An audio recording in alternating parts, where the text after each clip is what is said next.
Envoie ton Esprit Saint, ton feu d'amour divin, déploie ton cœur et viens nous sauver. Délivre-nous délivre-nous de tout ce qui refuse en nous de t'aimer. Du sang de ton agneau, déverse en nous le flot des abondantes eaux de ton pardon. Alléluia. Je vous salue, bien-aimés. Que le Seigneur vous bénisse. Nous sommes encore là aujourd'hui pour continuer de partager avec vous la parole du Seigneur. Nous continuons notre message sur l'Église et le royaume de Dieu. Alléluia.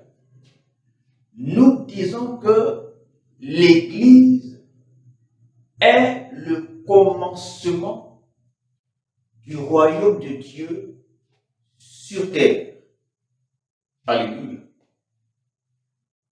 Et nous devons nous efforcer à vivre le royaume de Dieu sur terre. Enfin, nous préparer à vivre le royaume de Dieu sur terre. Nous quittons le monde pour venir à l'église, pour nous préparer au royaume de Dieu.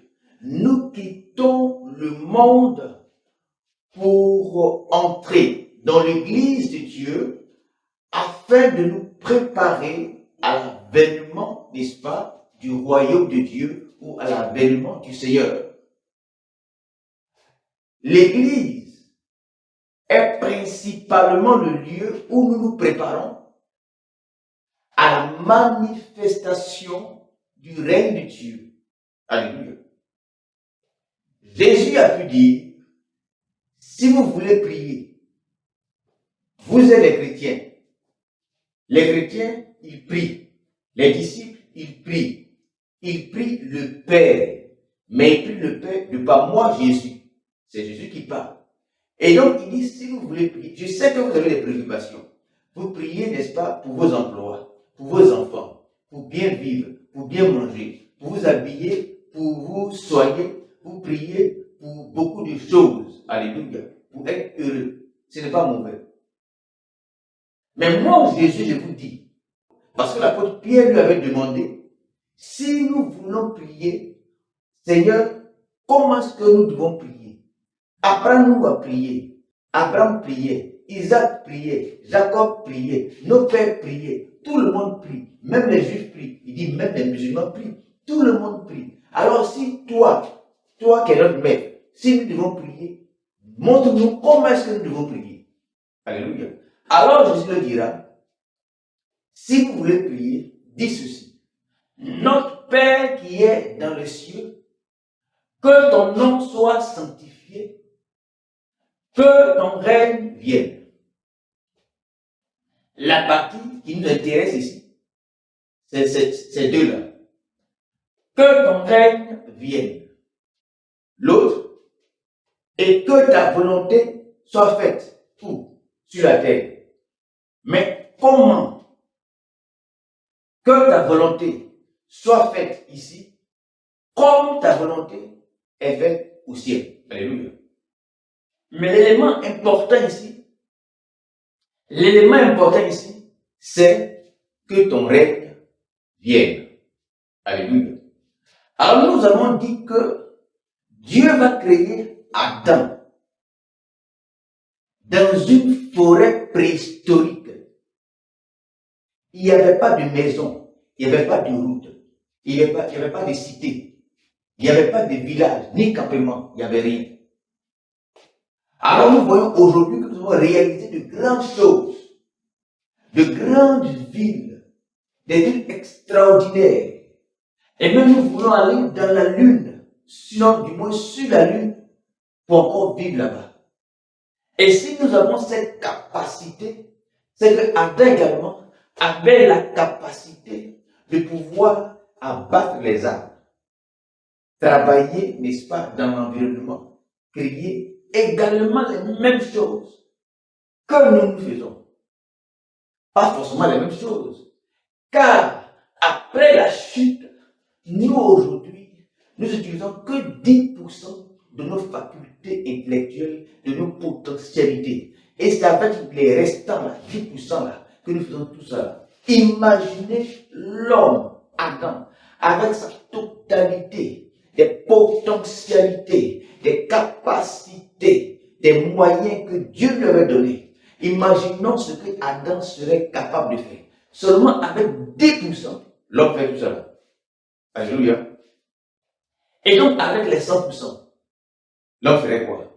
Dieu dit, faisons l'homme à notre image, selon notre ressemblance, pour qu'il domine. Alléluia. Alors, l'homme n'est pas fait comme les anges. Or, nous savons que les anges ont une grande capacité, sinon de grandes capacités.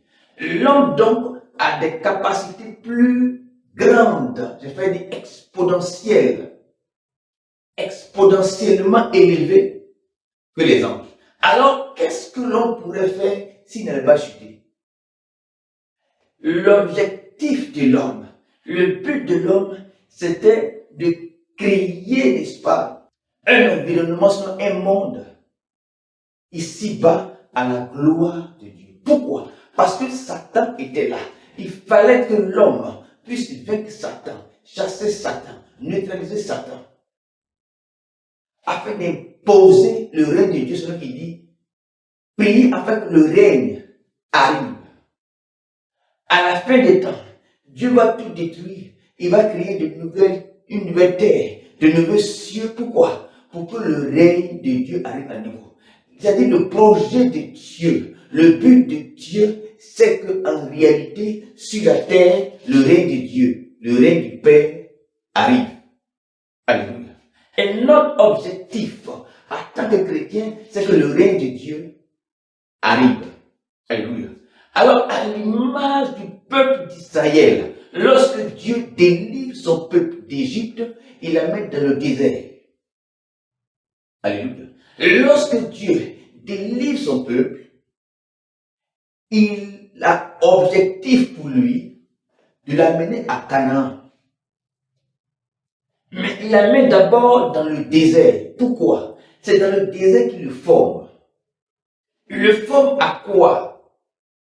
Il le forme à être à l'image de Dieu, à être digne, capable de créer, de réaliser, d'élaborer, de mettre en place, alléluia, une ville, un pays, je dis bien un pays, une nation, à l'image de Dieu. Ce que Adam devait faire. Mais pour que l'homme puisse réaliser cette nation, ce pays, à l'image de Dieu, mais il faut qu'on lui enseigne des choses. Les choses qu'il va faire là-bas, là, il faut qu'on lui enseigne avant qu'il arrive là-bas. Il faut qu'on lui enseigne ça dans le désert. C'est l'image de l'Église. Avant la manifestation du royaume de Dieu, Dieu doit nous enseigner ça maintenant. Mais les gens sont là et ils veulent réussir à vivre, c'est bon. Alléluia. Avoir de bonnes choses, c'est bon. Mais le but de Dieu, c'est de nous préparer à la manifestation du royaume de Dieu. Jésus revient bientôt. Alléluia. Jésus revient bientôt. Alléluia. Je suis votre frère, le serviteur de Dieu, Yéba Hervé, du ministère Restauration de l'Église, pour le réveil et le retour du Seigneur Jésus. Jésus revient bientôt. Jésus est à la porte et il nous prépare aujourd'hui dans ce monde du désert afin que nous puissions être à même de manifester son royaume.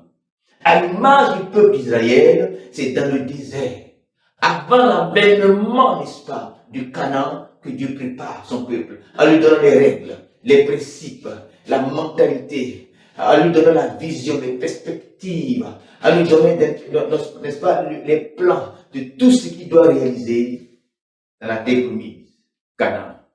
Alléluia. Alléluia.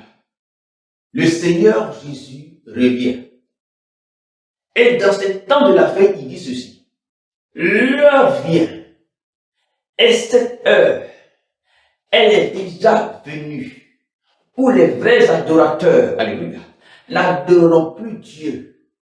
Ni sur la montagne, ni à Jérusalem, c'est-à-dire dans le temple, mais en esprit et en vérité. C'est là que nous étions. Et nous disions ceci. Nous disions qu'en réalité, l'Église de Dieu, le peuple de Dieu, à l'image des pharisiens, n'ont pas encore compris cette parole du Seigneur. Et c'est cette parole du Seigneur que nous sommes en train d'expliquer. Souvent, nous pensons qu'il s'agit de chanter des cantiques que nous avons appelés l'adoration. Je dis qu'il s'agit d'un culte. Il s'agit d'une méthode. Il s'agit d'un lieu. Il s'agit de comment faire à un temps précis pour avoir une relation avec Dieu, une autre relation avec Dieu.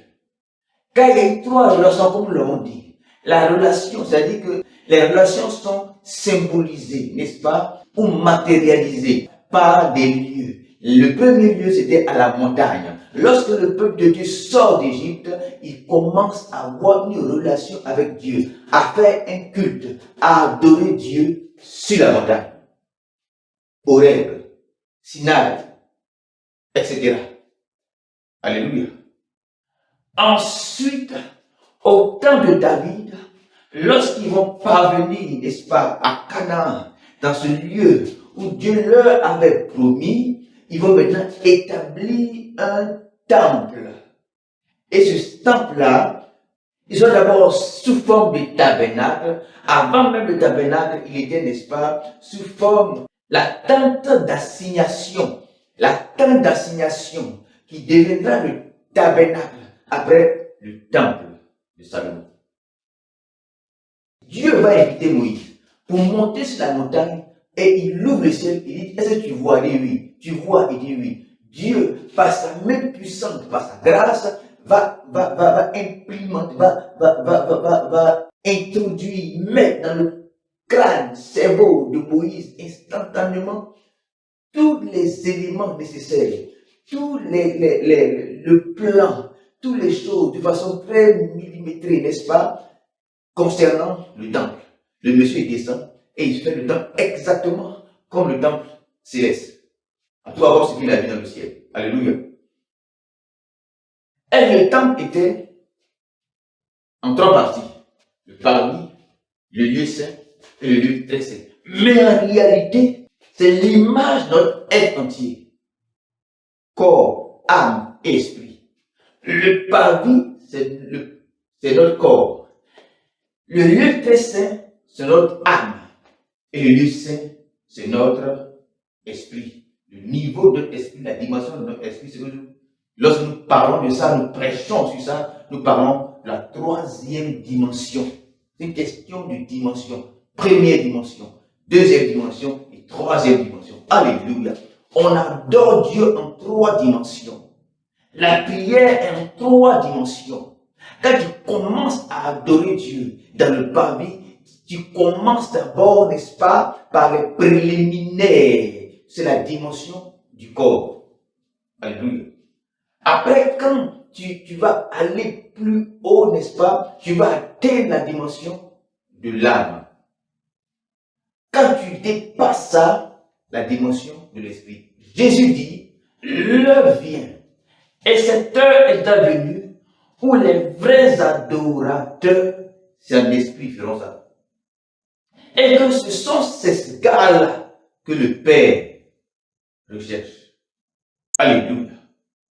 Alléluia. Alléluia. C'est pourquoi il a dit, un jour, dans l'évangile de Jean, chapitre 2, je crois, détruisez ça. Or, c'était tout le symbolisme de la présence de Dieu, du tabernacle. Alléluia.